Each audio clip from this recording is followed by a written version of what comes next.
First టెస్ట్‌లో ఓడిపోయిన team India second test match ఆడేందుకు సిద్ధమైంది. ఇక ఇండియా ఈ మ్యాచ్ ఖచ్చితంగా గెలవాలి. లేకుంటే ఆల్మోస్ట్ ఈ సిరీస్ మనం ఓడిపోయినట్టే. ఎందుకంటే ఈ మ్యాచ్ ఓడిపోతే నెక్స్ట్ జరిగే 3 మ్యాచ్‌లు గెలవాలి. కానీ వరుసగా 3 మ్యాచ్‌లు గెలవాలంటే చాలా కష్టం. అందుకే ఇండియా ఈ మ్యాచ్ గెలిచి సిరీస్ లెవెల్ చేసే అవకాశం ఉంది. ఫస్ట్ టెస్ట్ మ్యాచ్‌లో ఓడిపోవడానికి one of the main reason ఒక ఇన్నింగ్స్‌లో బౌలర్స్ చేతులు ఎత్తేస్తే మరో ఇన్నింగ్స్‌లో మాత్రం బ్యాట్స్‌మెన్ చేతులు ఎత్తేశారు. అందుకే సెకండ్ టెస్ట్ మ్యాచ్ గెలవాలంటే అటు ఫీల్డింగ్లోను, బ్యాటింగ్లోను, బౌలింగ్లోను 3 వైపులా కాంట్రిబ్యూట్ చేయాలి. లేకుంటే ఈ మ్యాచ్ కూడా మన ఇండియా గెలవడం చాలా కష్టం. ఇక శ్రేయస్ అయ్యర్ అండ్ శుభ్మన్ గిల్ మాత్రం ఇది డూ ఆర్ డై మ్యాచ్ లాంటిది. ఈ మ్యాచ్లో ఆడితే మాత్రం నెక్స్ట్ మ్యాచ్ కంటిన్యూ అవుతారు. లేకుంటే నెక్స్ట్ మ్యాచ్ నుంచి బెంచ్ మీద కూర్చోవడమే. కెప్టెన్ రోహిత్ శర్మ కూడా ఇది ఒక గట్టి పరీక్ష లాంటిదే. అటు బ్యాటింగ్లోను, కెప్టెన్స్లోనూ ఇది చాలా ఇంపార్టెంట్ మ్యాచ్. ఎందుకంటే రోహిత్ శర్మకు బ్యాటింగ్లో మంచి స్టార్ట్స్ వస్తున్నాయి, కానీ అగ్రెసివ్ బ్యాటింగ్ కోసం వెళ్ళి తను ఊకనే అవుట్ అయిపోతున్నాడు. ఒకవైపు జైస్వాల్ అటాకింగ్ గేమ్ ఆడుతున్నాడు కాబట్టి రోహిత్ శర్మ టైం తీసుకుని ఆడాలి. అలానే టూ మచ్ డిఫెన్సివ్గా ఆడితే బౌల్డ్ ఆర్ ఎల్బిడబ్ల్యూ అయ్యే అవకాశం ఉంది. అందుకే పాజిటివ్ ఇంటెంట్తో స్ట్రైక్ రొటేట్ చేస్తే చాలు. ఇక ఫస్ట్ టెస్ట్ మ్యాచ్లో బ్యాటింగ్లో బాగా ఆడిన కేఎల్ రాహుల్ అండ్ జడేజా ఇద్దరు కూడా సెకండ్ టెస్ట్ నుండి రూల్డ్ అవుట్ అయిపోయారు. అయితే వాళ్ళకి రీప్లేస్మెంట్గా వాషింగ్టన్ సుందర్, సర్ఫరాజ్ ఖాన్ అండ్ సౌరభ్ కుమార్ని రీప్లేస్మెంట్గా స్క్వాడ్లో యాడ్ చేశారు. ఇక ఈ మ్యాచ్కి ముందు శ్రేయస్ అయ్యర్ని, శుభ్మన్ గిల్ని పక్కన పెట్టాలని చాలామంది అన్నారు. కానీ సెకండ్ టెస్ట్ మ్యాచ్కి విరాట్ కోహ్లీ, కేఎల్ రాహుల్ రూల్ అవడంతో ఖచ్చితంగా వీళ్ళు సెకండ్ టెస్ట్ మ్యాచ్ ఆడతారు.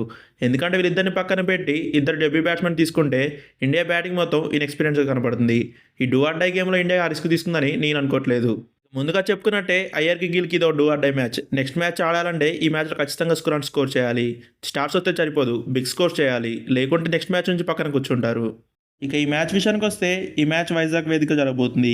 ఇక్కడ పిచ్ రిపోర్ట్ చూసుకున్నా కానీ ఆల్మోస్ట్ సేమ్ హైదరాబాద్ పిచ్ లాగానే ఉండే అవకాశం ఉంది. ఫస్ట్ డే నుంచే టర్న్ అయ్యే అవకాశం ఉంది.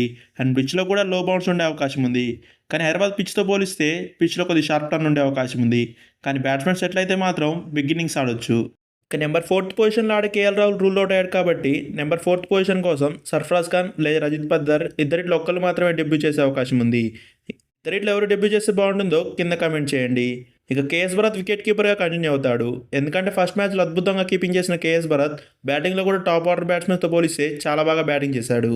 ఇక జడేజా ప్లేస్లో వాషింగ్టన్ సుందర్ లేదా కుల్దీప్ యాదవ్ ఇద్దరిట్లో ఒక్కరు మాత్రమే ఆడే అవకాశం ఉంది. ఒకవేళ బ్యాటింగ్లో డెప్త్ కావాలనుకుంటే వాషింగ్టన్ సుందర్తో వెళ్ళొచ్చు. లేకుంటే సిరాజ్ని పక్కన పెట్టి కుల్దీప్ యాదవ్ని కూడా టీంలో తీసుకొని నలుగురు స్పిన్నర్తో ఆడే అవకాశం ఉంది. కానీ ఇండియా నలుగురు స్పిన్నర్తో ఆడే అవకాశం చాలా తక్కువ. ముగ్గురు స్పిన్నర్స్ ఇద్దరు ఫాస్ట్ బౌలర్తో వెళ్ళే అవకాశం ఎక్కువ. ముందుగా చెప్పుకున్నట్టే ఇండియా ఖచ్చితంగా బ్యాటింగ్, బౌలింగ్ అండ్ ఫీల్డింగ్లోనూ మూడిట్లో కాంట్రిబ్యూట్ చేయాలి. లేకుంటే ఇండియా ఈ మ్యాచ్ గెలవడం కొద్దిగా కష్టం అవుతుంది. Players like Rohit Sharma, Shubman Gill, Shreyas Iyer responsibility తీసుకొని బిగ్ నాక్స్ ఆడాలి. ఎందుకంటే బ్యాటింగ్ లైనప్లో కొద్ది ఇన్ఎక్స్పీరియన్స్ కనబడుతుంది. అందులోనూ ఫస్ట్ టెస్ట్ మ్యాచ్లో అద్భుతంగా బ్యాటింగ్ చేసిన కేఎల్ రాహుల్, రవీంద్ర జడేజా ఈ మ్యాచ్ నుండి రూల్డ్ అవుట్ అయిపోయారు. సో ఈ ముగ్గురు ప్లేయర్స్పై ఎక్స్ట్రా రెస్పాన్సిబిలిటీ యాడ్ అవుతుంది. ఇక సెకండ్ టెస్ట్ మ్యాచ్కి ఇండియా ప్రాబబుల్ ప్లేయింగ్ లెవెన్ చూసుకుంటే 1లో రోహిత్ శర్మ, 2లో యశస్వి జైస్వాల్, 3లో శుభ్మన్ గిల్, 4లో సర్ఫరాజ్ ఖాన్ ఆర్ రజిత్ పద్దర్, 5లో శ్రేయస్ అయ్యర్, 6లో కేఎస్ భరత్, 7లో అక్షర్ పటేల్, 8లో రవిచంద్రన్ అశ్విన్, 9లో కుల్దీప్ యాదవ్ ఆర్ వాషింగ్టన్ సుందర్, 10లో మొహమ్మద్ సిరాజ్, 11లో జస్ప్రీత్ బుమ్రా. ఇంగ్లాండ్ విషయానికి వస్తే ఫస్ట్ మ్యాచ్లో గెలిచి ఫుల్ ఆన్ కాన్ఫిడెన్స్తో ఉన్నారు. ఇండియాలో బీట్ చేయడం చాలా కష్టం అనుకున్నాం, కానీ వాళ్ళు ఫస్ట్ మ్యాచ్లోనే చేసి చూపించారు.